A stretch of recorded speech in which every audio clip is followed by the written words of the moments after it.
We ranked 8 polo shirt brands from worst value to best, using manufacturing costs, fabric weight, and supply chain transparency as the criteria. Some of these names charge over $100 for a shirt that costs less than $4 to produce, a markup exceeding 3,000%. Others deliver superior fabric and craftsmanship for half the price. Starting at number 8, one mid-premium brand will not even publish its basic fabric specs. 8th place goes to Tommy Hilfiger, a brand that keeps core fabric details under wraps while charging mid-premium prices. Product pages list retail tags near $120, yet there is no mention of GSM shrinkage resistance or durability testing, leaving buyers in the dark about what they are actually wearing. Industry benchmarks put high-quality PEAK at 220 grams per square meter or more, but independent lab data for Tommy Hilfiger polos remains unavailable. Consumer forums often report collars losing shape after just a handful of washes and colors fading quickly, with complaints about shrinking surfacing in return statistics. Without ISO 3801 fabric weight tests or ISO 6330 shrinkage results, shoppers have no way to judge if the price matches the promise. The lack of transparency alone raises the risk of overpaying for a shirt that may not stand up to regular wear. The number 7 spot goes to Hugo Boss, a label that wraps itself in the language of luxury while relying on supply chains rooted in low-wage economies. Polos from Hugo Boss routinely retail between $95 and $150, yet the brand's own supplier disclosures and third-party audit summaries reveal a different story behind the scenes. Production is concentrated in Bangladesh, Vietnam, and Cambodia, countries where garment workers often earn less than $1 an hour.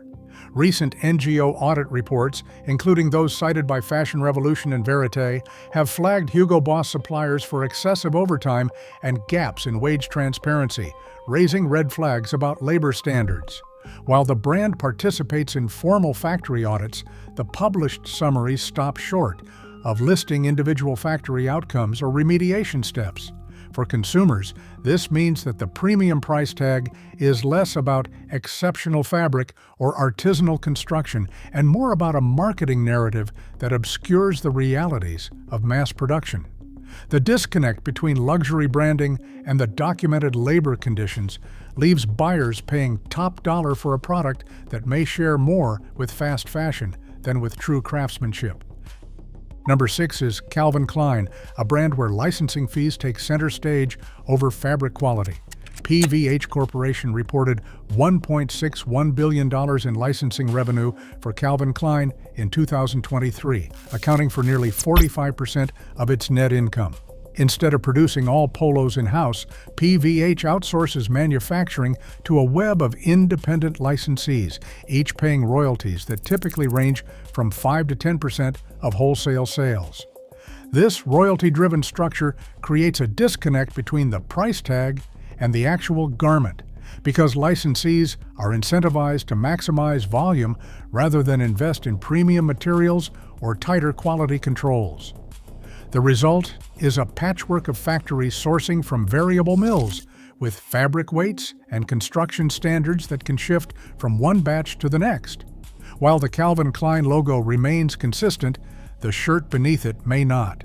For consumers, this means paying a premium not for assured craftsmanship, but for access to a brand name whose value is propped up by corporate royalty streams rather than by the strength of its cotton or the integrity of its seams. Number 5 is Lacoste, a brand that trades heavily on its French heritage while quietly shifting most of its production far from home. Founded in 1933 by tennis legend René Lacoste, the brand's crocodile logo has become a global symbol of casual luxury. But beneath the legacy image, the business model has changed dramatically. In 2012, Swiss investment group Maus Freres acquired Lacoste for about €1 billion, setting the stage for a new era of supply chain strategy. Today, Lacoste polos are rarely made in France. Instead, the company's own sustainability reports and social media updates point to Peru, Morocco, and China as the main sources for its shirts. Despite these offshore cost savings, the average U.S. retail price still lands above $100, with department store listings often closer to $120 or $130. The brand's storytelling leans on French prestige, yet the actual garment is a product of global manufacturing economics. For buyers, that means paying for the aura of Paris while wearing a shirt stitched in Lima, Casablanca, or Guangdong. Number 4 is Ralph Lauren, a brand that transforms a basic $2 to $4 polo shirt into an $80 to $120 status symbol through sheer marketing power. Industry cost calculators confirm that the actual cut-and-sew cost of a standard Ralph Lauren polo produced in large Asian factories lands squarely in the $2 to $4 range. Yet the retail price tag regularly soars past $100, resulting in a markup that exceeds 3,000%. That gap is not driven by rare fabrics or artisanal construction. Instead, Ralph Lauren's own financial filings reveal an annual marketing spend of roughly $440 million, more than 10 times the estimated cost to produce every polo shirt the brand sells in a year. The math is inescapable. For every dollar spent on making the shirt, over $10 are funneled into advertising, sponsorships, and brand image campaigns. The result is a product where consumers pay almost entirely for the prestige of the logo, not for any measurable difference in fabric or construction. This extreme disconnect between production cost and retail price marks the peak of the mainstream polo price to value gap. Number 3 introduces Kent Wang, a direct-to-consumer brand that puts garment specifications front and center, not just a logo. At a retail price of $85, Kent Wang advertises a polo made from 240 grams per square meter cotton, well above the 180 to 200 grams per square meter range common in mass-market polos. The brand also claims genuine mother-of-pearl buttons, a detail typically reserved for high-end tailoring. Stitch density and finishing are promoted as selling points, but the real appeal lies in the transparency of the advertised specs. Unlike mainstream labels that focus on heritage and marketing, Kent Wang encourages buyers to examine the details: grams per square meter, button material, and construction. Yet for all these claims, there is still a gap. Third-party lab certificates for fabric weight, button composition, and seam durability have not been published. For consumers who want evidence before buying, requesting lab reports or technical sheets is a practical next step. Kent Wang represents a shift toward measurable value, but the proof will depend on independent verification, not just the brand's own numbers. Number 2 goes to Colhay, where the story begins not in a marketing boardroom, but inside a family-run factory near Porto, Portugal. Each polo shirt is cut and sewn in-house, and the brand publicly claims to partner only with this registered Portuguese facility.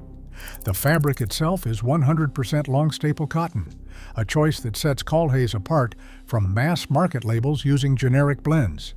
Long-staple fibers are prized for their strength and softness, translating into polos that resist pilling and hold their shape through repeated washes. While many European-made shirts carry luxury price tags, Colhay's direct-to-consumer model keeps retail prices in the $55 to $75 range, undercutting the typical markups over $100 of heritage brands. No licensing fees, no outsourced production chains, just straightforward sourcing and transparent pricing. For shoppers who care about provenance, the Portuguese origin is more than a tagline. It is a guarantee of regulated labor standards and traditional textile craftsmanship. Colhay demonstrates that authentic European craftsmanship and premium cotton do not have to come with an inflated price. And finally, in first place, Sunspel stands as a benchmark for what premium should mean in the world of polo shirts. With roots tracing back to Nottingham, England, Sunspel's legacy is built on more than just branding. It is grounded in transparent sourcing and documented craftsmanship. The Riviera Polo, developed for the French Riviera in the 1950s, introduced a cellular mesh fabric designed for breathability and comfort in warm climates. Today, Sunspel's Riviera polos use extra-long staple Supima cotton, a fiber prized for its softness and strength, and every stage of production is traceable, from bale to finished shirt. The company openly names its manufacturing site in Long Eaton, UK, and documents its factory practices, setting a rare standard for provenance in an industry often clouded by vague claims. Retailing around $175, the price reflects not just heritage, but also a verifiable chain of quality, something most luxury competitors cannot match. For consumers, Sunspel offers a clear proposition: a higher price justified by engineering, material transparency, and a documented commitment to craftsmanship. In a market where premium often means paying for a logo, Sunspel proves that true value is measurable, traceable, and built to last. Across all 8 brands, one fact stands out: high prices rarely reflect real fabric quality or production costs. The true value lies in transparent sourcing, solid GSM benchmarks, and honest manufacturing, not in a logo. In today's market, informed buyers define quality, not marketing budgets. Choose wisely.